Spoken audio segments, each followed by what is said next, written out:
کامیابی اور کامرانی کا معیار کیا ہے؟ مال و دولت، دنیا کے خزانے، اولاد کا زیادہ ہونا، رہن سہن کا اچھا ہونا. سمجھ آ رہی ہے؟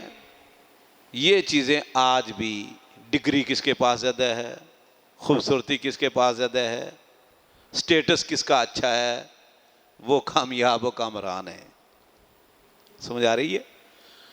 اکثر آپ نے دیکھا ہوگا لوگ دوسروں کو دیکھ کر، جو بیچارے جن کے پاس کار نہیں، کوٹھی نہیں، بنگلہ نہیں، لیکن ہیں وہ دیندار ہیں وہ متقی ہیں وہ پرہیزگار ہیں، وہ حرام سے بچتے ہیں، حلال کمانے کی کوشش کرتے ہیں، لیکن بہرحال اس دور میں حلال کما کر گزارا مشکل ہوتا ہے، تو ان سے لوگ پھر ہنستے ہیں. یار یہ کیا ہے اس کا؟ تو یہ معیار اس وقت مشرکین مکہ کے ہاں بھی یہ تھا، اور اسی وجہ سے آپ یہ صورتیں اکثر پڑھتے ہیں نا، وہ نبی کریم صلی اللہ علیہ وسلم اور خاص طور پر مسلمانوں کو بڑا تانا دیتے رہتے تھے. کیا ہے آپ کو، نہ آپ کے پاس مال، نہ دولت، نہ جناب علی مال میں بیشی، نہ دنیا کے خزانے، نہ کوئی عہدہ، نہ کرسی، نہ کوئی وزارت، ہاں جی، نہ صدارت. یہ غلام ہیں. یہ اکثر صحابہ کرام میں غربت، تنگ دستی، پریشانیاں، مالی پریشانی، جسمانی پریشانی، روحانی پریشانی کافروں کی طرف سے، یہ سارا کچھ تھا. کئی کے پاس گھر بھی نہیں تھا، جیسے کہ مکہ میں تو کئی کے پاس نہیں تھا، مدینہ میں آئے تو اصحاب صفہ کے پاس ویسے ہی نہیں تھا، ہجرت جو کر کے آئے. تو یہ جو ذہن تھا نا کہ جی دنیا کی جو دولت ہے، مادیت پرستی ہے، یہ کرو فار اور یہ ساری چیزیں کامیابی کا معیار ہیں، اللہ نے صاف نفی کر دی. سنو، قد افلح المؤمنون، مومن کامیاب ہیں، مومن کامران ہیں. کون سے مومن؟ الذین هم فی صلاتہم خاشعون، جو نماز میں خشوع خضوع اختیار کرتے ہیں، دل لگا کر نماز پڑھتے ہیں، ان کے ذہن پر، ان کے اعضاء پر خشوع طاری رہتا ہے، یہ اللہ سے ملاقاتیں کر رہے ہوتے ہیں. پھر اس کے بعد نا اللہ رب العزت نے ذکر کی ان کی صفات کہ وہ لغو اور فضول اور بے فائدہ چیزیں کرنا تو بڑی دور کی بات ہے، ایسی چیزیں دیکھتے ہیں تو کنی کترا کے گزر جاتے ہیں، ہاں جی، اعراض کرتے ہیں، اور جب گزرتے ہیں تو مروا کراما. پھر اس کے بعد مزید صفات کو 8-10 ذکر کی ہیں. اس کے بعد کیا فرمایا؟ فرمایا ان لوگوں کے لیے جنت الفردوس ہے اور یہ اس کے وارث بنیں گے. اب یہ اللہ رب العزت نے بتایا کہ ایک ہے کہ 60-70 سال، 80-90 سال، 100 سال کھا لے جتنا مرضی ہے، دنیا کی دولتیں ہوں، مال مویشی کی وادیاں ہوں، بے شمار اس کے نوکر چاکر ہوں، بے شمار اس کی اولاد ہو، دنیا کی دولتیں ہوں، یار 100 سال کھا لے گا، 200 سال کھا لے گا. 200 سال تو آج کل کوئی بھی نہیں، 150 سال چلو. اور دوسری طرف یہ جنت الفردوس میں ہوں گے جن کی یہ صفات، یہ کردار ہے، اور خربوں ضربے خربوں سال ہوں گے. تو بتاؤ کامیاب کون ہے؟ جو 100-150 سال اچھا، دنیا ویسے بھی دنیا میں ٹینشنیں رہتی ہیں، جن کے پاس دولت ہے نا وہ زیادہ ہی ٹینشن میں رہتے ہیں، لیکن آخرت میں تو ٹینشن ہی نہیں، کوئی نہیں. تو اس لیے مومن کامیاب ہو گئے. پھر دنیا کے عجائبات کا ذکر ہے سورہ مومنون میں. آخر میں پھر اللہ رب العزت نے عالم برزخ کا ذکر کیا ہے سورہ مومنون میں کہ حتی اذا جاء احدهم الموت قال رب ارجعونی لعلی اعمل صالحا فیما ترکت.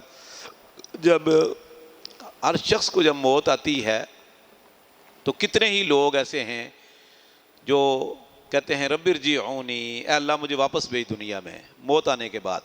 کیوں؟ لعلی اعمل صالحا فیما ترکت، تاکہ میں جا کر نیک عمل کروں، اچھے عمل کروں. بڑی کوتاہی ہوئی، بڑی سستی ہوئی، اب تو مجھے پکا یقین آ گیا، لہٰذا اب مجھے اللہ واپس بھیج. تو تو جا کے میں نیک عمل کروں گا اور جو سستیاں کوتاہیاں ہوئی ہیں وہ میں ان کی تلافی کروں گا. کلا، اللہ فرماتے ہرگز نہیں، ہرگز نہیں، ایسا نہیں ہو سکتا. واپس نہیں جائے گا موت کے بعد. انہا کلمۃ ہوا قائلھا ومن ورائہم برزخ الی یوم یبعثون. اب یہ عالم برزخ میں ہے. کب تک؟ موت سے لے کر الی یوم یبعثون، بعث و نشور، حشر و نشر، قیامت تک یہ عالم برزخ میں ہے. یہ ایک اس کی نئی زندگی ہے. اب یہ یہیں رہے گا، واپس دنیا میں نہیں جا سکتا. پھر اس کے بعد پھر مزید اللہ رب العزت نے کامیاب اور ناکام لوگوں کا تذکرہ کیا ہے. سورہ مومنون کی قاری صاحب ابھی تلاوت ختم کی ہے قاری صاحب نے. سورہ نور، سورہ نور ہے. سورہ نور اور سورہ حجرات دو صورتیں ہیں معاشرتی. جتنے بھی ہمارے معاشرتی مسائل ہیں، انسانوں کے مسائل ہیں، خاندانی مسائل ہیں، دیوانی مسائل ہیں، اکثر پر بحث ان دو صورتوں میں ہے، سورہ نور اور سورہ حجرات، یا پھر سورہ بقرہ میں پیچھے آپ سن چکے ہو، پڑھ چکے ہو. تو سورہ نور کے اندر بے شمار احکام اللہ نے ذکر کیے ہیں. سب سے پہلے تو اللہ رب العزت نے سورہ نور کے اندر ذکر کیا کہ کوئی بدکار مرد کسی پاک دامن عورت سے شادی نہ کرے. کوئی پاک دامن عورت کسی بدکار مرد سے شادی نہ کرے. بدکار مرد بدکار عورت سے، بدکار عورت بدکار مرد سے شادی کرے یا مشرکوں سے کر لے. الخبیثات للخبیثین والخبیثون للخبیثات. خبیث مرد خبیث عورتوں کا مقدر ہیں، خبیث عورتیں خبیث مردوں کا مقدر ہیں، اور پاک دامن بدکار عورتوں سے شادی نہ کریں. وحرم ذلک علی المؤمنین، یہ مومنوں پر حرام ہے. یہ صاف حکم اللہ رب العزت نے مومنوں کو دیا، مسلمانوں کو. اس کے بعد اللہ رب العزت نے یہ فرمایا کہ جو لوگ پاک دامنہ عورتوں پر بدکاری کی تہمت لگاتے ہیں، بھولی بالی بے گناہ عورتوں، مسلمان عورتوں پر بدکاری کی تہمت لگاتے ہیں، تو وہ 4 گواہ پیش کریں.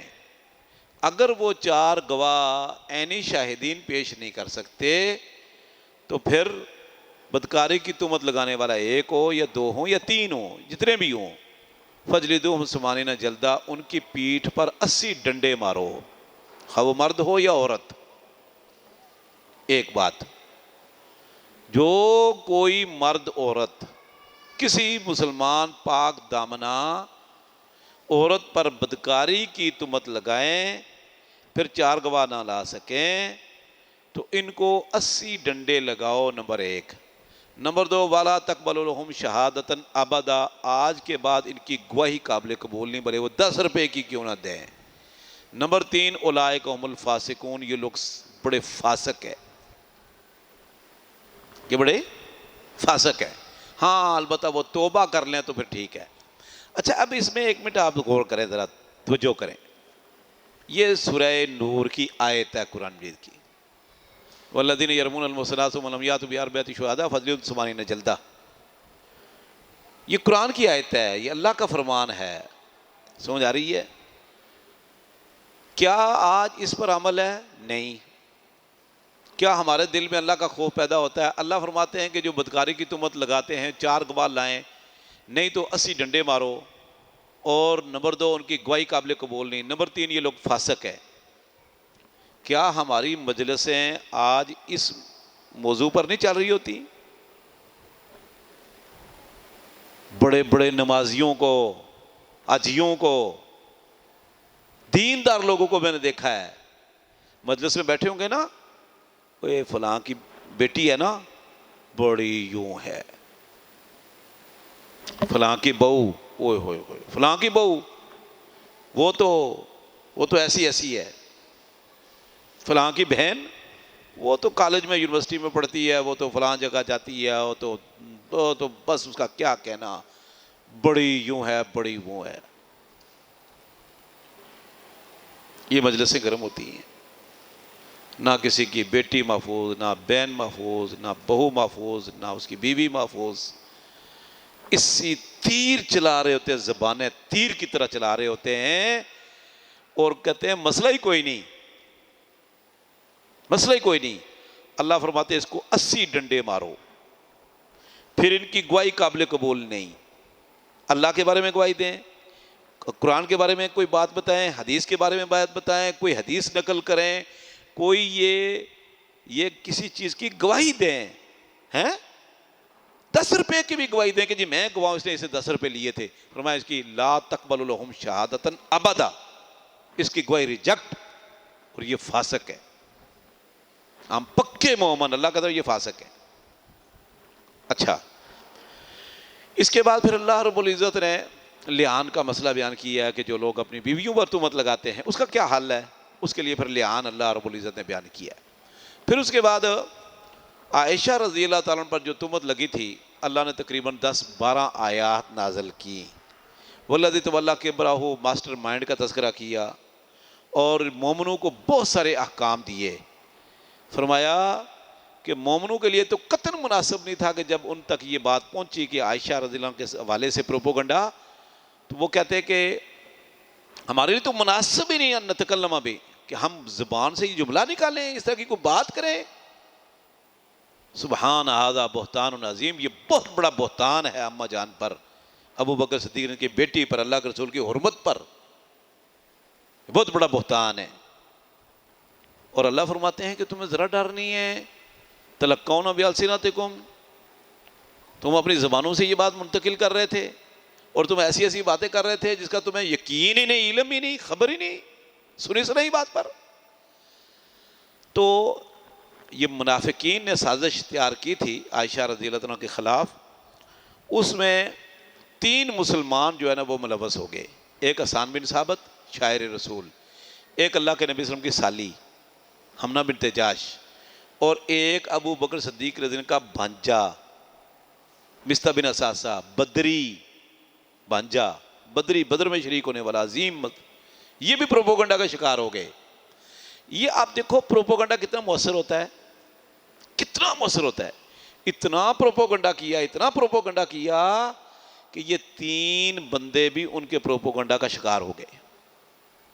اچھا، جہاں یہ 3 بندے پروپوگنڈا کا شکار ہوئے، وہاں ایک بڑی خوش آئند بات بھی ہے۔ وہ کیا؟ صحابہ کرام کی تعداد ہزاروں میں تھی، اس کا مطلب ہے کہ کوئی بھی ان 3 کے علاوہ کوئی مسلمان نیا ہو یا پرانا ہو،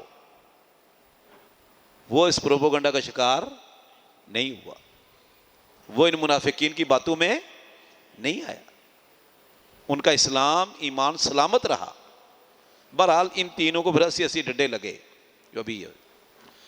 پھر اس کے بعد سورہ نور میں کھانے پینے کے آداب بھی ہیں، پردے کے آداب بھی اللہ رب العزت نے بیان فرمائے ہیں۔ مومنین سے کہہ دیجئے کہ اپنی نگاہ نیچی رکھیں، کچھ نہیں کہیں، اور شرمگاہوں کی حفاظت کریں۔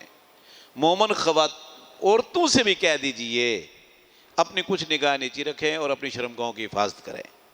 اچھا، یہ دونوں جگہ پر ہے، کل للمؤمنین یغضوا من ابصارہم ویحفظوا فروجہم، پہلے نگاہوں کی حفاظت، پھر شرمگاہوں کی حفاظت، سمجھ آ رہی ہے؟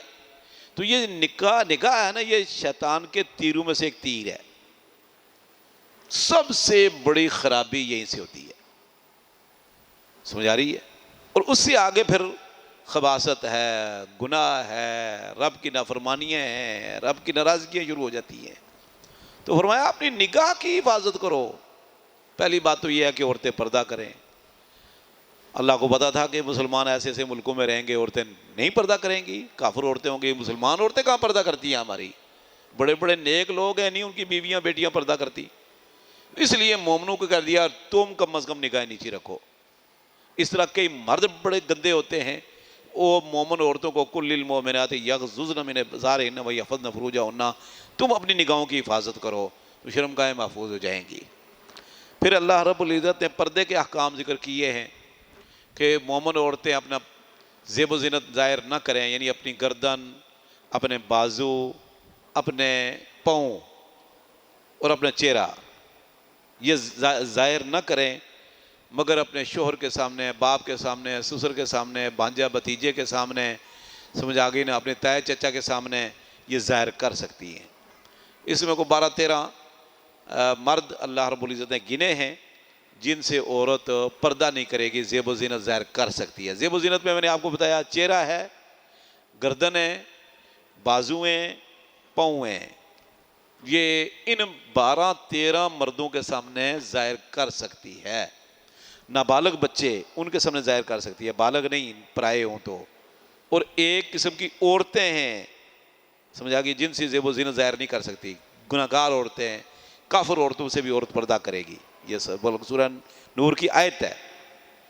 نسائی ہننا، اپنی عورتوں کے سامنے زیب و زینت ظاہر کر سکتی ہے۔ یہ اس لیے اللہ نے اجازت دی کہ گھر میں عورت وضو کرتی ہے، آٹا گوندتی ہے، کپڑے دھوتی ہے، کھانا پکاتی ہے، بچے کو اٹھاتی ہے، تو مطلب ہے کہ یہ چیزیں ظاہر ہو جاتی ہیں عورت کی۔ تو اللہ نے فرمایا کہ گھر میں ہے، بھائی ہے، باپ ہے، بیٹا ہے، شوہر ہے، بھتیجا ہے، بھانجا ہے، تایا ہے، چچا ہے، ماموں ہے، تو ان کے سامنے یقین بات ہے اگر سر سے کپڑا اتر جاتا ہے اور بازو ننگے ہو جاتے ہیں، پاؤں ننگے ہو جاتے ہیں، کوئی حرج نہیں، کوئی حرج نہیں، لیکن ان مردوں کے علاوہ کسی کے سامنے یہ زیب و زینت ظاہر نہ کرے، مکمل پردہ کرے، مکمل پردہ کرے، پوری جسم کا پردہ ہے۔ سمجھ آ رہی ہے نا جی؟ پھر اس کے بعد سورہ نور میں اللہ رب العزت نے مومنوں کے کردار اور اخلاق، نفس کی پاکیزگی کی ایک مثال دی ہے، وقت نہیں۔ پھر اس کے بعد کافروں کے اعمال کی 2 مثالیں دی ہیں، کافروں کے اعمال کی 2 مثالیں دی ہیں۔ فرمایا کافروں کے اعمال کی مثال، اعمالہم کسرابن، وہ لوگ جنہوں نے کفر کیا ان کے اعمال کی مثال سراب کی سی ہے۔ سمجھ آ رہی ہے کہ پیاسا اس کو پانی سمجھتا ہے، یہاں تک کہ اس کا پیچھا کرتے کرتے ہلکان ہو جاتا ہے اور موت آ جاتی ہے۔ جب موت آ جاتی ہے تو آگے اللہ کو پاتا ہے، اللہ اس کا حساب کتاب شروع کر دیتا ہے اور کچھ بھی اس کے پلے نہیں ہوتا۔ تو کافروں کے اعمال کی مثال سراب کی طرح ہے۔ سراب کیا کہتے ہیں، کس کو کہتے ہیں آپ جانتے ہو؟ سپر ہائی وے پر آپ چڑھے نا دوپہر کو، تو آپ کو آگے نظر آئے گا کہ سپر ہائی وے پر پانی ہے، یا آپ ساحل سمندر پر چلے جائیں، ریت سے جب وہ بھاپ اٹھتی ہے نا تو ایسے پتہ چلتا ہے کہ بالکل پانی ہے، یعنی حقیقت میں پانی نظر آتا ہے، یعنی یہ ایک نہیں ہے، حقیقت میں پانی نظر آتا ہے۔ سمجھ آ رہی ہے؟ میں نے بہت تجربہ کیا ہے، بالکل ایسے کہ جیسے پانی آیا ہوا ہے، لیکن آپ جائیں گے تو پانی نہیں۔ تو اس طرح یہ جو صحراؤں میں لوگ سفر کرتے ہیں نا، تو ٹیلے پر چڑھتا ہے تو لگتا ہے وہ پانی ہے، اچھا وہاں دیکھتا ہے تو کہتا ہے یہاں نہیں، آگے ہے، اتنے آگے اور ہو جاتا ہے، اتنے آگے اور ہو جاتا ہے، تو وہ اس کا پیچھا کرتے کرتے پیاس بڑھتی جاتی ہے، پانی ملتا نہیں۔ سمجھ آ رہی نا جی؟ تو یہ آنکھ کا دھوکہ ہے، حقیقت میں پانی نہیں ہوتا۔ اللہ فرماتے جس طرح شراب کی کوئی حقیقت نہیں، شراب کی کوئی حقیقت نہیں، ایک آنکھ کو نظر آتا ہے کہ یہ پانی ہے، جس طرح اس کی کوئی حقیقت نہیں، اس طرح کافروں کے اعمال کی کوئی حقیقت نہیں۔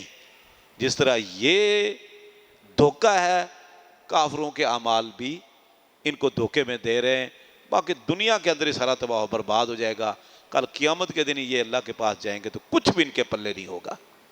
سمجھ آ رہی ہے نا جی؟ پھر ایک اور مثال اللہ رب العزت نے کافروں کی دی ہے اعمال کی۔ اس کے بعد پھر سورہ نور میں سلام کے آداب ہیں، سلام کے آداب، کس کو سلام کرنا ہے، کس کو سلام نہیں کرنا، کہاں سلام کرنا ہے، کہاں نہیں کرنا۔ میں یہ اس لیے بیان کر رہا ہوں، اتنی باریکی سے اللہ نے یہ مسائل ہمیں بیان کیے ہیں کہ کس کے گھر سے آپ نے کھانا کھا سکتے ہیں بغیر پوچھے، کس کے گھر سے پوچھ کر کھانا ہے، یہ پوری تفصیل ہے۔ اس میں تایا، چچا، پھوپھا، خالو، ماموں، سب کے نام لیے اللہ رب العزت نے۔ اچھا سلام کس کو کرنا ہے، کس جگہ کرنا ہے، کیسے کرنا ہے، اجازت کیسے لینی ہے، کتنی مرتبہ لینی ہے، پھر اجازت نہ ملے اذا قیل لکم ارجعوا فارجعوا، جب تمہیں کسی کے گھر جاؤ اجازت نہیں ملتی چپ کر کے واپس چلے جایا کرو، اس میں آپ کی عزت اور پاکیزگی ہے، اس میں آپ کی عزت بھی بچ گئی اور پاکیزگی بھی، آپ کو گناہ سے بھی بچ گئے ہیں۔